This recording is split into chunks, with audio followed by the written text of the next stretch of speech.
Girl, listen, self-care is not selfish, it's survival. Hey y'all, it's Shanita from Ceaseless Pursuit Coaching, and I help strong Black women do real self-care so they can stop self-sabotaging, stop settling, and start experiencing joy. And today we're going to talk about believing that self-care is selfish. Recently, I had a conversation with a sister, and she said she struggles with doing self-care because she believes that it's selfish. Can I ask you something? Why would taking care of your mental, physical, spiritual, and emotional health be selfish at all? Do you think you would let those words slip out of your mouth when it came to someone else that you loved and you cared about? Absolutely not. So why is it that you hold yourself to this unrealistic expectation that somehow you don't need to rest or be good to yourself? Sis, we are rejecting that mess today. So in this video, I'm giving you 3 reasons why you believe that self-care is selfish and what you can do about it. One reason you believe that self-care is selfish is because you learned that your value comes from what you can do for other people. But can I tell you something? Your value is not in what you do or what titles you have or how many different things you can multitask at a time. Your value comes from the fact that you are a human and you are a child of God. Don't let anyone ever make you feel like what you do for them is more important than who you are. In order for you to begin to reorganize this in your brain, sis, you are going to have to determine what your personal values are. Are you going to choose people pleasing as a personal value, or is it going to be your health and your well-being? Because both of those cannot coexist at the same time. Another reason you believe that self-care is selfish is because you struggle with your self-worth.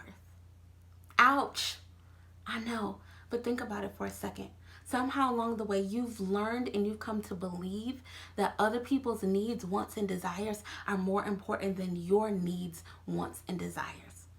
And all the people that you're helping and that you're serving, they're not going to remind you that you're important or that you should have confidence because they're benefiting from you believing that they're more important than you. So in case you don't hear anyone else say it, let me tell you that, sis, you are important. You have worth and value, and you deserve to feel good and confident about yourself. And that starts with doing self-care on all levels.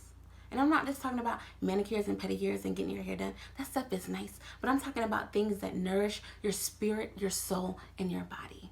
Another reason you believe that self-care is selfish is because you don't really understand the very real consequences that come about when you don't take care of yourself.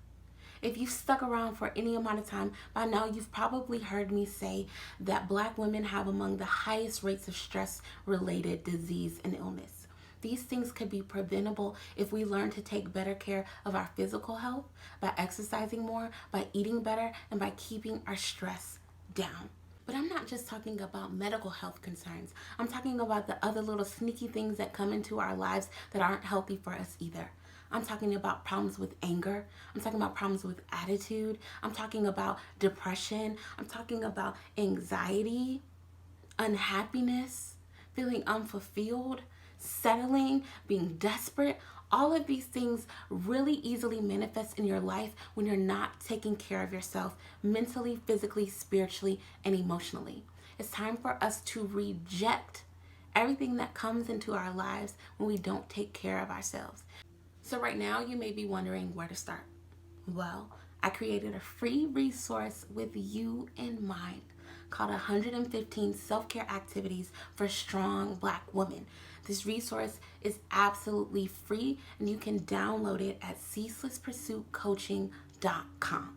Now, if you've been working this 115 self-care activities for strong Black women and you still feel like you need a little bit of extra help and support, work with me one-on-one as your coach, and I will help you develop a very individualized plan to begin to engage in self-care and to begin to change the mindsets that are keeping you stuck in believing that you don't deserve to take care of yourself.